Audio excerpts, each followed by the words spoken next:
పాయం పాయముదారదేశికృపాధారా సుధారా గిరం గాయం గాయమశేష సద్గురు యశో గాథా గాథాశ్రియ ధ్యాయం ధ్యాయమనంతబోధకృతా ఆజ్ఞా ఉపజ్ఞాశ్రుతే హాయం హాయమబోధమద్వయకృతోత్సేధం ప్రబోధం వ్రజే జ్ఞానేనరాంశమథ కర్కశ తర్కఖండే సింహాంశమేకమపి తద్విధం సమర్చ్య తేన స్వయం తదభవత్ గురురాజయోగాత్ శ్రీమండలీక గురుమండలమాశ్రితోహం. పితృయజ్ఞం గరుడ పురాణం. దీనిపైన శ్రీ మహావిష్ణువు ఉపదేశాలు. శ్రోతగా గరుత్మంతుల వారు. గరుడ పురాణం అష్టాదశ పురాణాల్లో ఒకటి. రచన వేదవ్యాస మహర్షి. దీనికి మూలం పితృమేధం మొదలైనటువంటి మంత్రభాగాలు. వాట్ల వివరణలతో సహా శృతులు స్మృతులు అన్నిటికీ మనం ఏకవాక్యత కోసమై మనం చేసే ప్రయత్నం అలా కనపడుతోంది.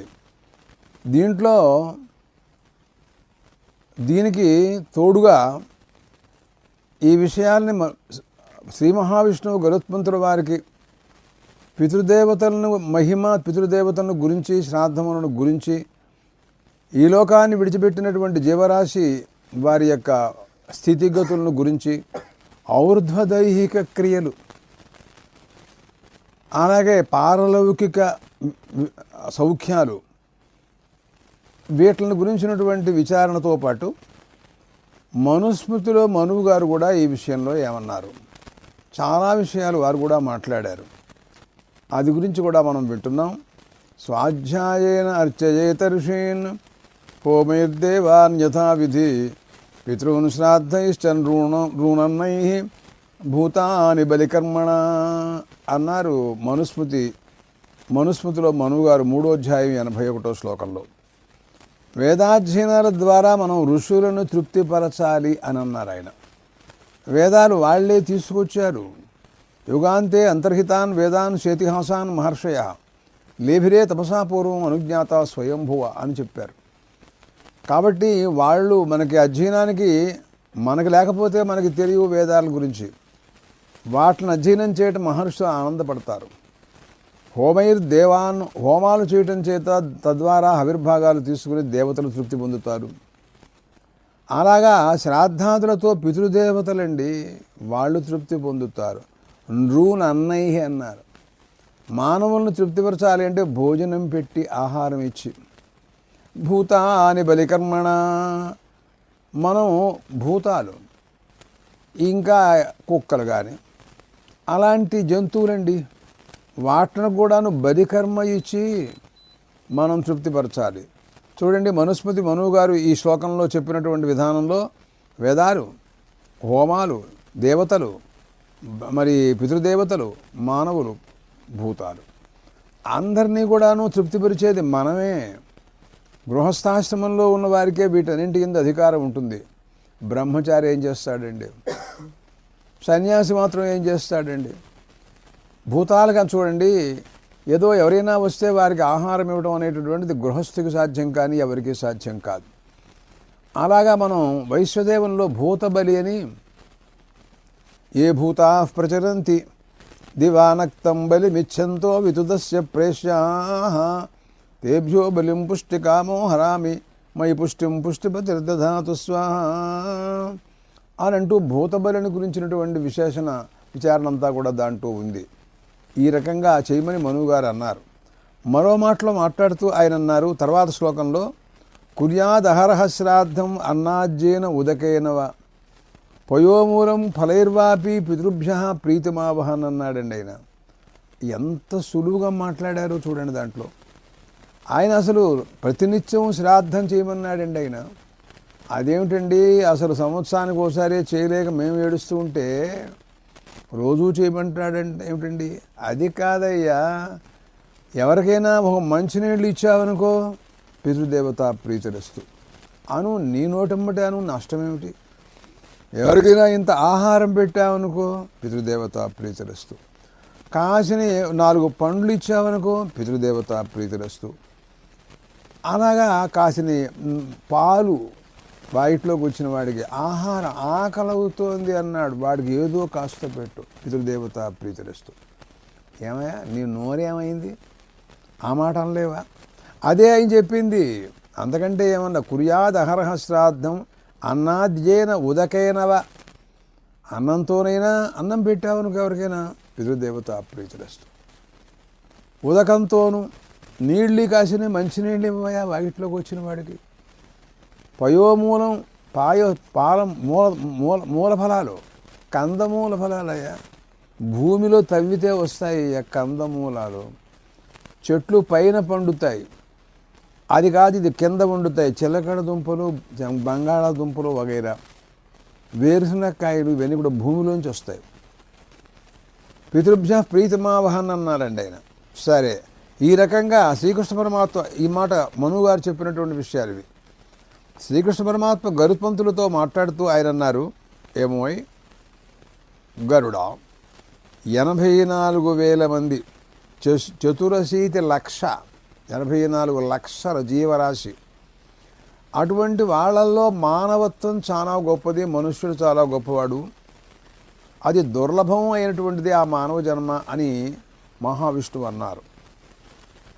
అలాంటిది గరుత్మంతుల వారితో చెప్పారండి. మనం ఇదివరకు కూడా శంకరాచార్యుల వారు వివేక చూడామణి గ్రంథంలో కూడా ఈ మాట చెప్పారు, మనకు కొంతమందికి తెలుసు. జంతువునర జన్మ దుర్లభం అనే శంకరాచార్యులు వారు చెప్పినటువంటి మాట. అందువలన మానవలోకం అనేటటువంటిది చాలా గొప్పది, అది పుణ్యలోకం అని పేరు. ఎందుకనంటే గరుడ పురాణంలో చెబుతున్నారు, ఏమోయ్ గరుడా, మహావిష్ణువు అన్నారు, కృష్ణసారమృగోయత్ర ధర్మదేశ సౌచ్యతే. ఈ లోకాలలో ధర్మలోకము, ధర్మదేశము ఏమిటి అంటే, లేడి కృష్ణమృగం, లేడి ఎక్కడైతే సంచరిస్తూ ఉంటుందో ఆ దేశాన్ని అది పవిత్రమైన దేశము అని వాళ్ళు లెక్క చేశారు. మనువు గారు కూడా అన్నాడు ఆ విషయాన్ని. అయితే కృష్ణసార మృగం అది ఎక్కడ తిరుగుతుంది అంటే, బలాత్కారంగా ఓడల్లోంచి తీసుకువెళ్ళి ఇతర దేశాల్లో కూడాను పెంచి అక్కడ కూడా మేము తిరుగుతోందండి, ఇది కూడా పవిత్రమైన దేశమేనా అని మనం అనుకోవచ్చు. కానీ స్వభావత అని ఒక విశేషణం వేశారు అక్కడ వాళ్ళు. జన్మత ఎక్కడ పుట్టి తిరుగుతూ ఉంటుందో అదిగో అది ఆ ప్రదేశం, ఆ దేశం అదే కర్మయోగ్యమైనటువంటి ప్రదేశము అని ఈ విషయం భాగవతంలో జడభరతోపాఖ్యానంలో కూడా ఉంది. మనుస్మృతిలో మనుగారు మాట్లాడుతూ అన్నారు, భూతానాం ప్రాణిన శ్రేష్ఠ. ప్రాణుల్లో కల్లా ఏవో మిగతా పశుపక్షాదుల కంటే ప్రాణులైన వాళ్ళు ఏదో చెట్టు పుట్ట గోడ మట్టి మశానం అటువంటి వాటి కంటే ప్రాణంతో ఉన్నటువంటి వాళ్ళు గొప్పవాళ్ళు. ప్రాణినాం బుద్ధిజీవిన, ప్రాణుల్లో కూడా బుద్ధితో జీవించేవాళ్ళు ఉన్నారు చూసారా, వాళ్ళు చాలా గొప్పవాళ్ళు. బుద్ధిమత్సు నరాశ్రేష్ఠ, బుద్ధిమంతులలో కూడా మానవులు చాలా గొప్పవాళ్ళు. నరేషు బ్రాహ్మణా స్మృతా, మానవుల్లో కల్లా బ్రాహ్మణులు చాలా ఉత్తమోత్తమైనటువంటి వాడు. బ్రాహ్మణేషు విద్వాంస, బ్రాహ్మణుల్లో కల్లా ఎవరంటే విద్వాంసులు గొప్పవాళ్ళు అన్నాడు. విద్వత్సు కృతబుద్ధయ, విద్వాంసుల్లో కల్లా కర్మానుష్ఠాతులు చాలా గొప్పవాళ్ళు అన్నాడు. కృతబుద్ధిషు కర్తార కర్తృషు బ్రహ్మవాదిన అన్నాడండి. బ్రహ్మవేత్తలు అందరికంటే కూడా చాలా ఉత్తమోత్తమైనటువంటి వాళ్ళు అని మనువు గారు మనుస్మృతిలో 1వ అధ్యాయం 96, 97 శ్లోకాల్లో ఈ రకంగా నిరూపించారు. ఆయన చెప్పినటువంటి విషయాలు మాట్లాడుతున్నాను. దీనిపైన రాగద్వేషాలు నాకేం లేవు.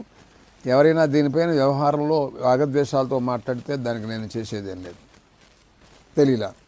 అందువలన అంటే అన్నింటికంటే కూడాను సర్వం కర్మాఖిలం పార్థ జ్ఞానే పరిసమాప్యతే భగవద్గీత. కృష్ణ పరమాత్మ అన్నారు, ఏమోయ్ కర్మలు ఎన్నో చేయొచ్చు, తపస్సులు, యోగములు, దానములు, స్వాధ్యాయములు ఇవన్నీ కూడా ఉండొచ్చు. అన్నీ కూడాను జ్ఞానం కోసమనే, జ్ఞానంతో పరిసమాప్తి. దానికి సాధనాలే కానీ ఇవి స్వతంత్రాలు కాదు కదా. ఆ జ్ఞానం అనేటటువంటిది బ్రహ్మజ్ఞానం కదా, దానివల్ల మోక్షం లభిస్తుంది కదా అన్నారు ఆయన. అని ఈ రకమైనటువంటి ప్రణాళికలో ఎవరెవరు గొప్పవాళ్ళో ప్రపంచకంలో అందరికంటే బ్రహ్మవేత్తలు చాలా మహాత్ములని వారు నిరూపించారు.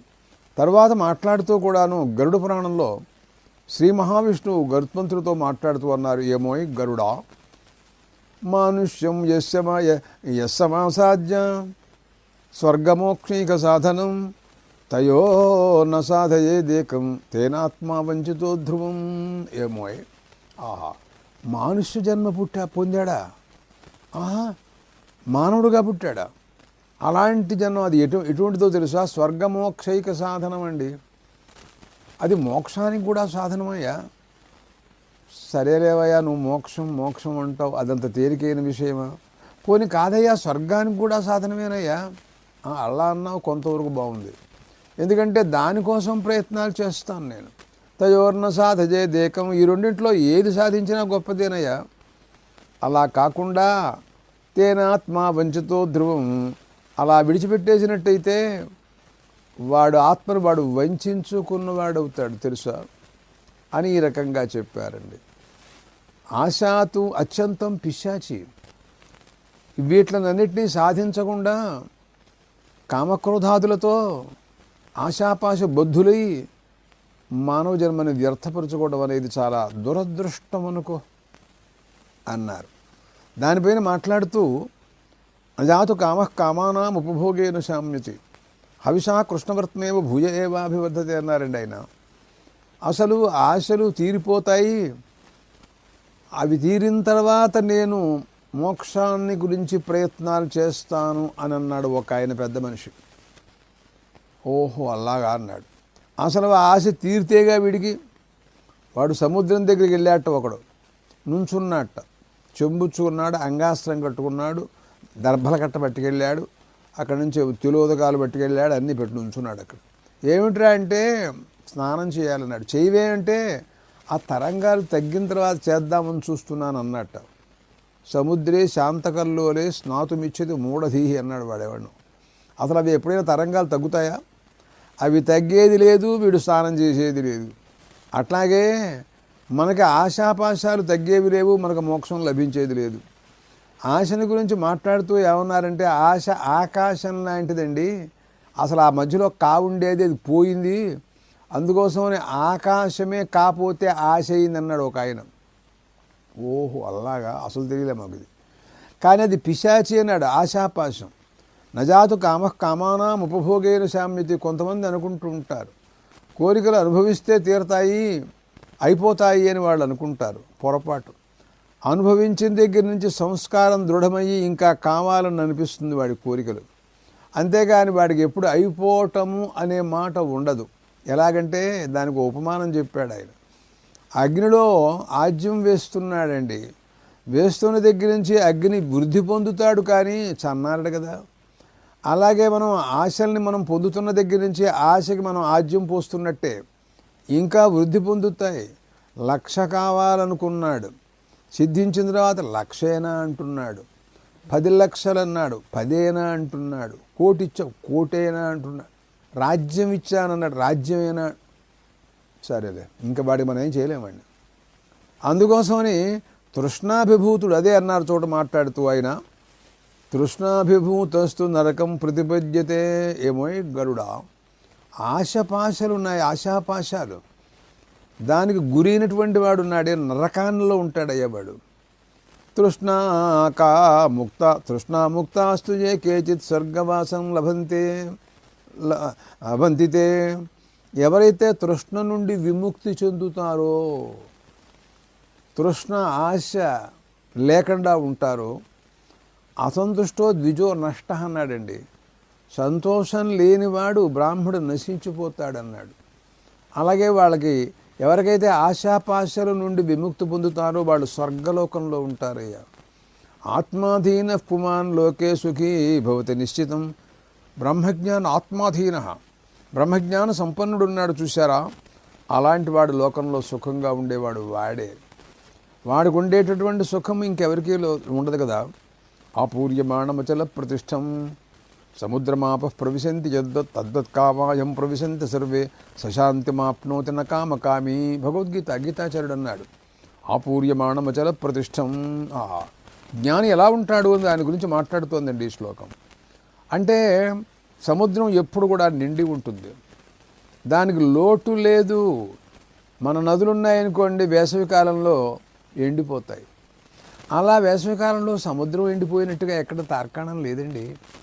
అపూర్యమాణమచల ప్రతిష్టం. పోని వర్షాకాలం వచ్చినప్పుడు అనేక నదులు ఆ నదీ జలాలన్నీ దాని నిండా నిండిపోతాయి. మనం వర్షాకాలంలో నదులు బ్రహ్మపుత్ర ఎప్పుడు పొంగుతూ ఉంటుంది.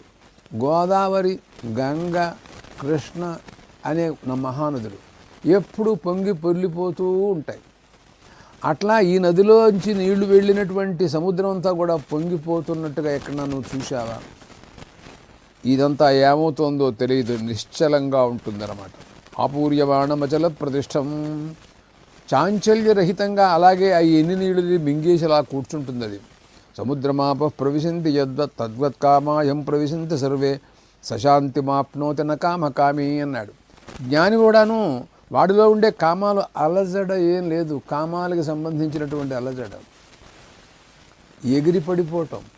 మన వాడికి కొద్దో గొప్ప డబ్బు వచ్చిందనుకోండి, ఆ మొన్నాడి నుంచి వాడు మంచి బ్రహ్మాండంగా నడుస్తుంటాడు. మీరు చూడండి వాడన్నా. ఏమిట్రా అంటే, ఏం చెప్పమంటావు, లాటరీ వచ్చింది నాకు అన్నాడు.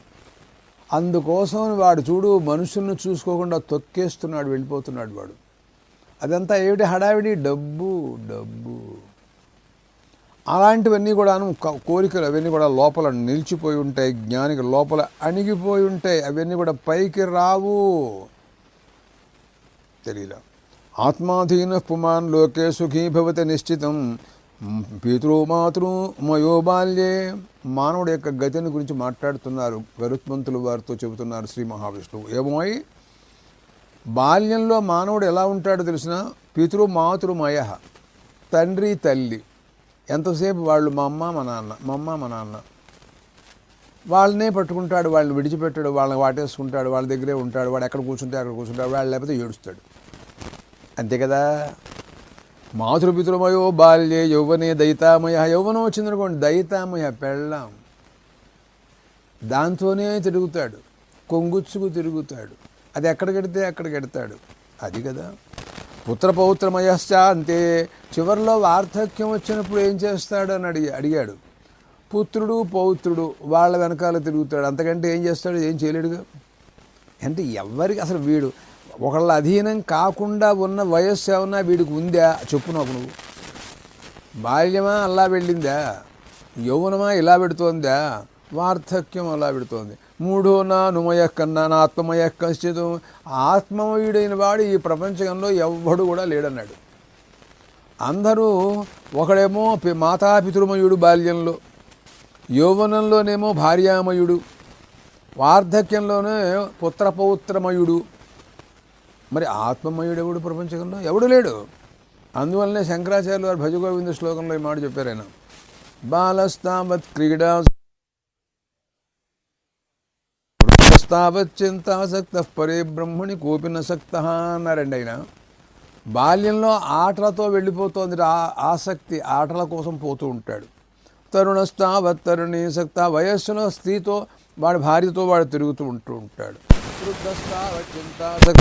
వార్ధక్యం వచ్చినప్పుడు పాపం గడ్డం కింద చేయి పెట్టుకుని అలా దీనుడుగా కూర్చుంటాడు వాకిట్లో. ఎప్పుడు వచ్చి పెడతారా అన్నం, ఎప్పుడు వస్తారా, ఏం చేయాలరా. కానీ పరేబ్రహ్మణి కోపినసక్త. పరబ్రహ్మయందు ఆసక్తి గల వాళ్ళు ఎవడూ ప్రపంచంలో లేడండి అన్నారు శంకరాచార్యులు వారు.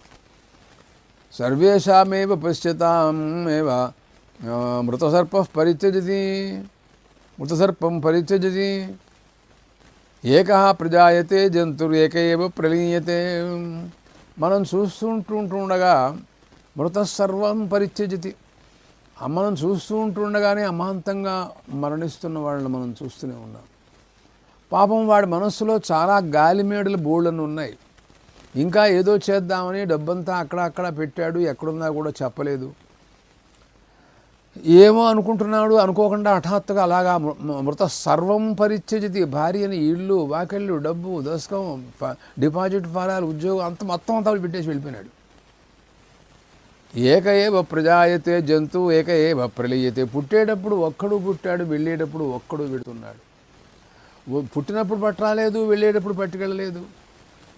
ఏకోపి భుంక్తే సుకృతం ఏక ఏవ సుకృతం దుష్కృతం. అలాగే వాడు చేసుకున్నటువంటి సుకృతం ఏదైతే ఉంటుందో దాన్ని అనుభవిస్తాడు. వాడు సంపాదించినటువంటి బ్యాంకుల్లో డబ్బు కానీ మరొకటి కానీ వెళ్ళేటప్పుడు పట్టుకెళ్ళి అనుభవించడం లేదు. మరి ఏమనుభవిస్తున్నాడు? వాడి పుణ్యం ఉంది, అదిగో చూడు అనుభవిస్తున్నాడు. వాడి పాపం ఉంది, అది అనుభవిస్తాడు అంతే. మృతం శరీరం సముత్సృజ్య కాష్టలోష్టమయం క్షతు బాంధవా విముఖాయాంతి ధర్మస్థమనుగచ్చతి. ఆహా, వాడిని శరీరాన్ని విడిచిపెట్టేశాడు. వాడితో వాడు ఆ స్థితిలో ఎలా ఉన్నాడు అని అడిగాం. కాష్టలోష్టమయం ఉన్నాడండి. ఒక కొయ్య, ఒక గడ్డ, బండ, రాయ లాగా అచేతనుడై ఉన్నాడండి ప్రస్తుతం. అలాంటి వాడిని కొంత దూరం వెళ్ళి బంధువులు వెనకాలకు వెళ్ళిపోతారు పాపం. వాడిని అనుసరించే వాళ్ళు ఎవరూ లేరు, ఒక్కటే అనుసరిస్తుంది వాడిని. వాడు చేసుకున్నటువంటి పుణ్యం మాత్రం అనుసరిస్తుంది అంతే. అలాగే పాపం అనుభవిస్తుంది అన్నమాట దానికి. అదే ఒక్కటే వాడికి ఉండేటటువంటిది. ఏకోపి భుంక్తే సుకృతం ఏక ఏవచ దుష్కృతం అన్నారు గరుత్మంతుల వారితో మాట్లాడుతూ శ్రీ మహావిష్ణువు. ఆయన అదే బృహదారణ్యోపనిషత్తు కూడా తం విద్యా కర్మణే సమన్వారభేతే పూర్వ ప్రజ్ఞాచ. వెళ్ళేటటువంటి వాడిని అనుసరించేది వాడి విద్య, భగవద్ ఉపాసన, కర్మానుష్ఠానముల యొక్క పుణ్య విశేషం, వేదాధ్యయనాలు, తపస్సు, దానాలు, ధర్మాలు, యోగాభ్యాసం, అయ్యో ఇవి మనం అనుసరించేది. అవే కానీ మిగిలినవి ప్రస్తుతం కనపడుతున్నవి ఏవి కూడా లేవు కదా. గృహేశ్వర్త నివర్తంతే, ఇంట్లో ఉన్న వస్తువులన్నీ ఇంట్లోనే ఉండిపోయినాయిట, వాడేం పట్టుకెళ్ళలేదు. శ్మశానాతో మిత్ర బాంధవా, శ్మశానం దాకా వచ్చి మిత్రులు బంధువులు వెళ్ళిపోయినారు. వాడు శరీరం వన్నిరాదత్తే, శరీరాన్ని అగ్నిదేవుడు తీసేసుకున్నాడు. శరీరం వన్నిరాదత్తే సుకృతం దుష్కృతం వ్రజేతం. ఆహా, ఒక సుకృతము దుష్కృతము ఈ రెండే అతన్ని అనుసరిస్తున్నాయి అన్నమాట. శరీరం ఈ రకమైనటువంటి పరిస్థితి లోకంలో మనకు కనపడుతోంది కదా. అందువలన ఈ రకంగా ధనేన ధార్యతే ధర్మ శ్రద్ధాపూతేన చేతస శ్రద్ధావిర్హితో ధర్మ నేహాముత్ర తత్ఫలం ధర్మాజ్జాయతే హ్యర్థ అన్నారండి. మానవుడికి ఏది మానవుని ఉద్ధరించేటటువంటిది దాని గురించి మాట్లాడుతున్నారు శ్రీ మహావిష్ణువు గరుత్మంతుడు గారితో మాట్లాడుతూ. ఏమో ధనం ఉంది, అది మనం ధర్మంతో ధర్మాన్ని ఆచరించడానికి వినియోగించాలి. ఆ ధర్మం ధరిస్తుంది, మన్ని రక్షిస్తుంది. శ్రద్ధాపూతేన చేతస, అదొక్క గుర్తుంచుకో.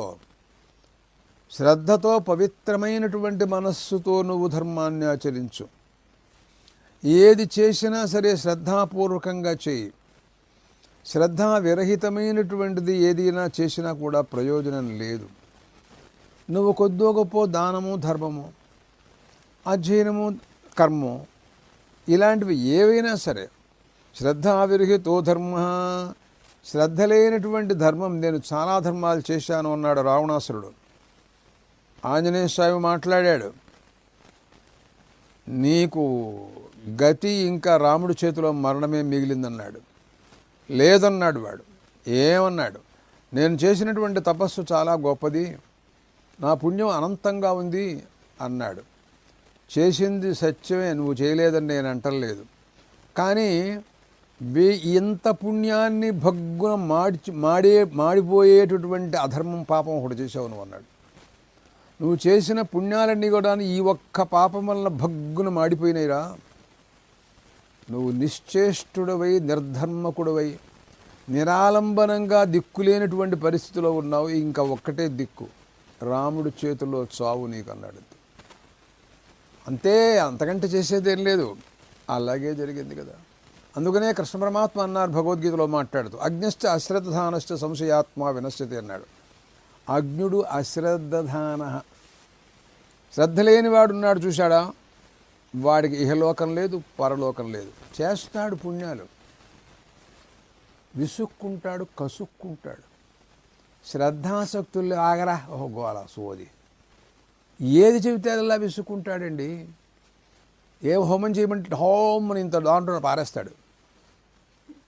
జపం చేయరా అంటే తావళం తిడుతూనే ఉంటుంది, అందరినీ నోటి మీద తిడుతూనే ఉంటాడు. చెయ్యేమో తావళం తిప్పుతోంది, నోరేమో తిడుతోంది. ఇదేం చెప్పనరా. అంతే, వాడు చేసేది అట్లాగే ఉంటుంది. అలాంటి వాడికి వలన ఉపయోగం ఏమిటండి? అందువలన శ్రద్ధా విరహితో ధర్మ నేహాముత్ర చ తత్ఫలం. ఆ శ్రద్ధ లేనటువంటి వారి పుణ్యం ఉందే ఇహలోకంలోనూ ఫలం ఇవ్వదు, పరలోకంలో అంతకంటే ఇవ్వదు. అది ధర్మ అత్యజాయతే హ్యర్థ. నువ్వు ధనాన్ని ఆర్జించు, కాదని నేను అంటల్లా.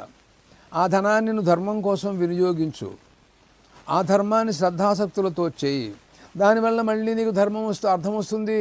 ధర్మాదర్థశ్చ కామశ్చ స కిమర్థం న సేవ్యతే ఊర్ధ్వబాహుర్ విరౌమ్యేష నహి కశ్చిత్ శృణోతి చ అన్నాడు ఒక ఆయన. ఏమన్నారంటే, ఏమయ్యా మీ అందరికీ నేను ఒక మాట చెప్తాను వినండి. మీకు అర్థకామాలు కావాలి, డబ్బు కావాలి, కోరికలు తీరాలి, ఈ రెండే కదా. దానికి మూలం ధర్మమయ్యా. ధర్మం ఆచరించినట్టయితే నీకు డబ్బు వస్తుంది, కామం తీరుతుంది కదయ్యా అని నేను చేతులెత్తి గోల పెడుతున్నాను, అందరితో చెబుతున్నాను. నా మాట ఎవరు వింటలేదన్నాడు వ్యాస మహర్షి అన్నమాట.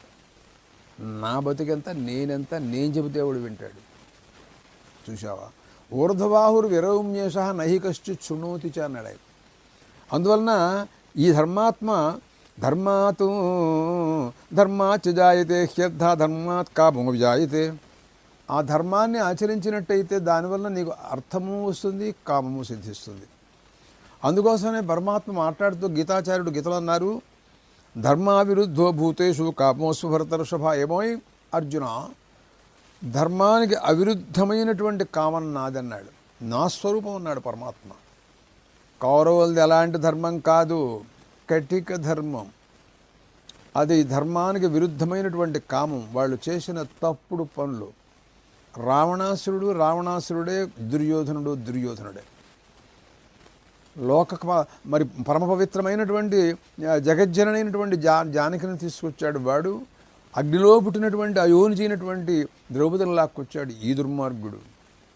వీళ్ళ కామాలు ధర్మ విరుద్ధమైన కామాలు. పరమాత్మ ఏమన్నారు భగవద్గీతలో? ధర్మ అవిరుద్ధ, ధర్మానికి విరుద్ధం కానటువంటి కామం నా స్వరూపం ఉన్నారు పరమాత్మ.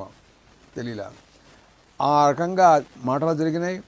ఆ తర్వాత మాట్లాడుతూ కృష్ణ పరమాత్మని గురించి గరుత్మంతుల వారు కర్మణ కేల దేవేశ ప్రేతత్వం నైవ జాయతే పృథివ్యాం సర్వజంతువునాం తద్బ్రూహి పరమేశ్వర. ఆహా, మంచి గొప్ప ప్రశ్న అండి ఇది. గరుత్మంతుల వారు చాలా గొప్ప గొప్ప ప్రశ్నలు ఇస్తారు మనకి. దానివలన లోకానికి అందరికీ కూడా తెలియడానికి అవకాశం ఉంటుందండి. లేకపోతే ఆయన అడగకపోతే పరమాత్మ చెప్పరు. ఆయన చెబితే కానీ మనమందరం వినటం కుదరలేదు. అది వ్యాస మహర్షి రచనండి. వాళ్ళిద్దరి సంభాషణ ఏం జరిగిందో మనకేం తెలుసు? అది వ్యాస మహర్షికి తెలుసు. కాబట్టి అలాంటి వాటిని మనం కోల్పోవటం అనేది ఉందే, అది అవివేకం అని అనుకోవాలి తప్ప అంతకంటే అదే పెద్ద బుద్ధిమంతతనం అని రెట్టించటం, ప్రాచీన సంప్రదాయాన్ని దానికి విరుద్ధంగా వ్యవహరించటం, అప్రమాణమని మాట్లాడటం వలన వచ్చే ప్రయోజనాన్ని మనం పొందలేం. ఏదైనా బుద్ధి ఉండి ఉన్నట్లయితే ప్రయోజనాన్ని పొందడానికి ప్రయత్నాలు చేసుకుంటాం చాలా మంచిదనే విషయాన్ని